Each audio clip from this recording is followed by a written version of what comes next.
बैतुल मुकद्दस, जिस पर हुकूमत करना दुनिया के 3 अहम रिलीजन्स की ख्वाहिश है, जिस पर कब्जा करने की कोशिश में न जाने कितने इंसान बेरहमी से मारे गए। इन्हीं में से एक खूनी जंग जो साल 1099 में हुई थी, तारीख की वो जंग जिसमें यूरोप के क्रिश्चियंस ने मुसलमानों को बेदर्दी से कत्ल किया। ये लोग एक बहुत बड़ी फौज लेकर बैतुल मुकद्दस पर हमला करने के लिए आए। इस फौज को क्रूसेडर्स कहा जाता है। उस वक्त पूरे मिडिल ईस्ट पर मुसलमानों की हुकूमत थी। तो सवाल ये पैदा होता है कि इन क्रूसेडर्स ने इतनी आसानी से बैतुल मुकद्दस पर कैसे कब्जा कर लिया। इसका जवाब अगर आज के मुस्लिम मुल्कों और मुसलमानों को देखेंगे तो समझ आ जाएगा। एग्जैक्ट यही हालत थी उस वक्त भी। सब मुस्लिम ममालिक आपस में लड़ते रहते थे हुकूमत और पैसे के लिए, और जिस तरह आज फलस्तीन पर जुल्म हो रहा है और सब मुसलमान खामोश हैं, एग्जैक्ट यही सूरत हाल उस वक्त भी थी जब बैतुल मुकद्दस मुसलमानों के हाथों से छीन लिया गया और मुसलमान देखते ही रह गए।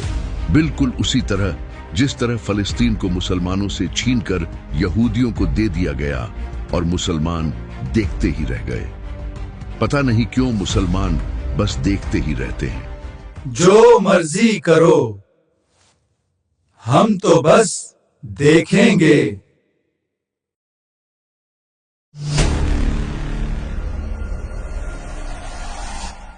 बैतुल मुकद्दस मुसलमानों से छिन जाने के तकरीबन 40 साल बाद इराक के एक शहर में एक मुसलमान कमांडर के घर एक बच्चा पैदा हुआ जिसका नाम यूसुफ रखा गया, जिसे आज दुनिया सलाहुद्दीन अय्यूबी के नाम से जानती है। उसका खानदान इराक के बादशाह की फौज में काम करता था, लेकिन सलाहुद्दीन के पैदा होते ही उसके खानदान का हुकूमत के साथ ताल्लुक खराब हो गया। इस तरह वो इराक को छोड़कर शाम की तरफ चले गए। शाम में उस वक्त इमादुद्दीन जंगी की हुकूमत थी और सलाहुद्दीन के वालिद और चचा की इमादुद्दीन जंगी के साथ पुरानी जान पहचान थी। आज के बाद तुम मेरी फौज में शामिल हो जाओ। इसलिए जंगी ने उन्हें अपनी फौज में शामिल कर लिया। इमादुद्दीन जंगी की हमेशा से एक ख्वाहिश थी कि किसी तरह बैतुल मुकद्दस को क्रूसेडर्स के कब्जे से छुड़ाया जा सके। इसलिए वो अपनी हुकूमत को मजबूत कर रहा था और साथ ही साथ आसपास के छोटे छोटे वो इलाके जिन पर क्रूसेडर्स ने कब्जा कर रखा था, उन्हें छुड़वाने की कोशिश भी कर रहा था। एक दिन इमादुद्दीन जंगी के एक गुलाम ने उसे शहीद कर दिया। उसके बाद उसका बेटा नूरुद्दीन जंगी बादशाह बना। सब्सक्राइब कर दो। वक्त गुजरता रहा और कई सालों बाद जब यूरोप के मुल्कों ने देखा कि मुसलमान ताकतवर हो रहे हैं, तो वो सब परेशान हो गए और मुसलमानों पर हमला करने की प्लानिंग करने लगे। उनका प्लान ये था कि मिस्र पर कब्जा करके उसके बाद नूरुद्दीन जंगी की हुकूमत पर हमला करेंगे, क्योंकि मिस्र का भी उस वक्त ये हाल था जो आज लीबिया, इराक और सीरिया का है, यानी हर तरफ बगावत हो रही थी। इस मुल्क के वजीर आपस में लड़ते रहते थे और हर कोई अपनी हुकूमत बनाने की कोशिश कर रहा था। इसी दौरान मिस्र के एक ताकतवर वजीर ने नूरुद्दीन जंगी को खत लिखा कि उनकी मदद के लिए वो अपनी फौज को भेजे ताकि मिस्र में बगावत को रोका जा सके। सलाहुद्दीन अय्यूबी उस वक्त तक एक जवान लड़का बन चुका था और फौज में शामिल हो चुका था। नूरुद्दीन जंगी ने सलाहुद्दीन के चाचा के साथ उसे मिस्र की तरफ भेजा। ये दोनों काफी अरसा तक मिस्र में ही रहे और मिस्र की हुकूमत को टूटने से बचाने की कोशिश करते रहे। फिर सलाहुद्दीन के चाचा इस दुनिया से चले गए और सलाहुद्दीन को मिस्र का वजीर बना दिया गया। कुछ ही सालों बाद सलाहुद्दीन ने पूरे मिस्र में अपनी हुकूमत बना ली और बहुत मजबूत हो गया। दूसरी तरफ शाम में नूरुद्दीन जंगी का इंतकाल हो गया और उसका बेटा बहुत छोटा था, वो हुकूमत नहीं संभाल सकता था। इसलिए सलाहुद्दीन ने शाम को भी अपनी हुकूमत का हिस्सा बना लिया। उसके बाद अय्यूबी का एक ही मकसद था और वो ये कि अपने उस्ताद सुल्तान नूरुद्दीन जंगी की सबसे बड़ी ख्वाहिश को पूरा करे। बैतुल मुकद्दस को क्रूसेडर्स के कब्जे से आजाद कराया जाए। लेकिन असल चिंगारी उस वक्त भड़की जब क्रूसेडर्स के एक बादशाह रेनाल्ड ने हज पर जाने वाले मुसलमानों के काफिलों पर हमले शुरू कर दिए। उसने ये भी ऐलान कर दिया कि वो मक्का और मदीना पर हमला करेगा।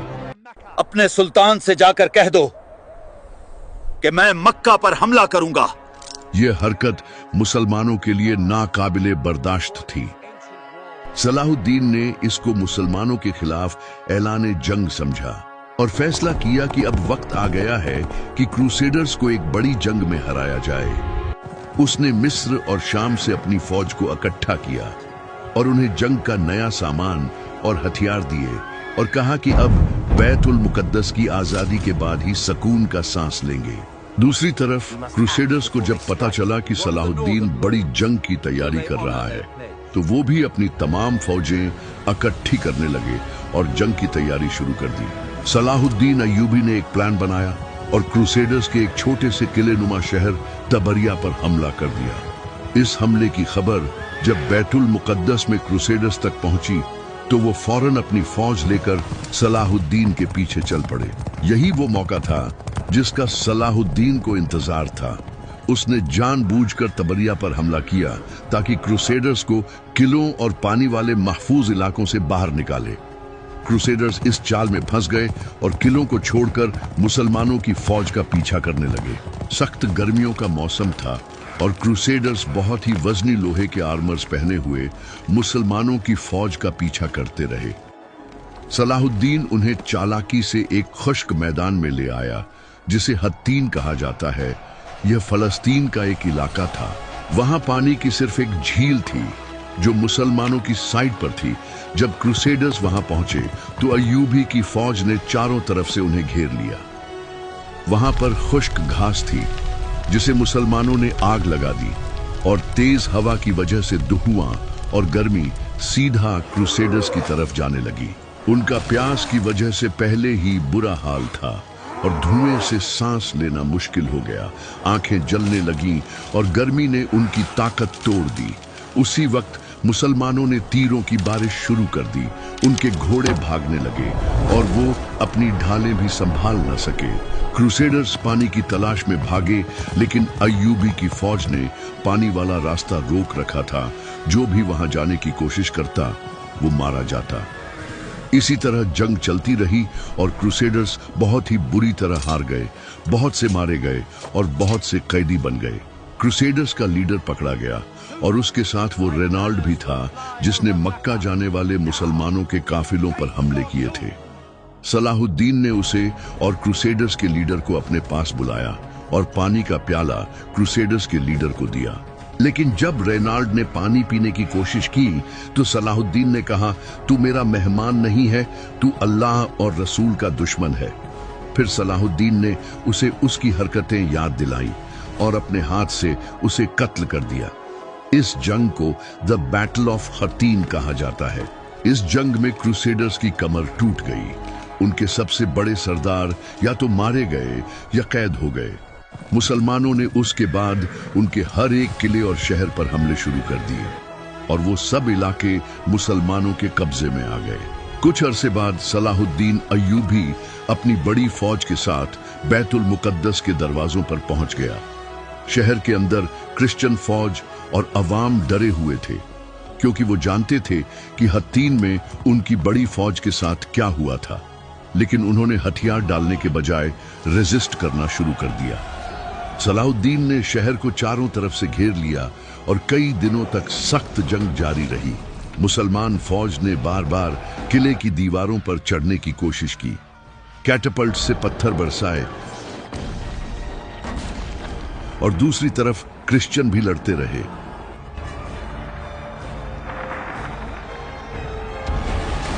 आखिर जब अंदर के लोगों को अंदाजा हो गया कि वो ज्यादा देर नहीं लड़ सकते तो उन्होंने सलाहुद्दीन से सुलह की अपील की।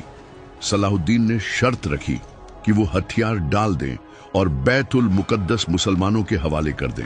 इसके बदले में सलाहुद्दीन ने ऐलान किया कि न तो उनको मारा जाएगा और न ही उनके चर्च गिराए जाएंगे और जो लोग शहर छोड़ना चाहेंगे वो कुछ पैसे देकर जा सकते हैं। इस तरह 1187 में बैतुल मुकद्दस मुसलमानों के कब्जे में आ गया। ये वही जगह थी जहां 88 साल पहले क्रूसेडर्स ने मुसलमानों और कुछ यहूदियों को बेरहमी से मारा था, लेकिन सलाहुद्दीन ने उन पर रहम किया और उन्हें जाने दिया। इस वजह से आज भी बहुत से क्रिश्चियंस सलाहुद्दीन की तारीफ करते हैं। Warrior Saladin conquered the Crusaders. जब सलाहुद्दीन बैतुल मुकद्दस में दाखिल हुआ तो वहां आजान दी गई। किबलाए अव्वल दोबारा मुसलमानों के हाथ में आया और पूरे मुस्लिम वर्ल्ड में खुशियां मनाई गईं।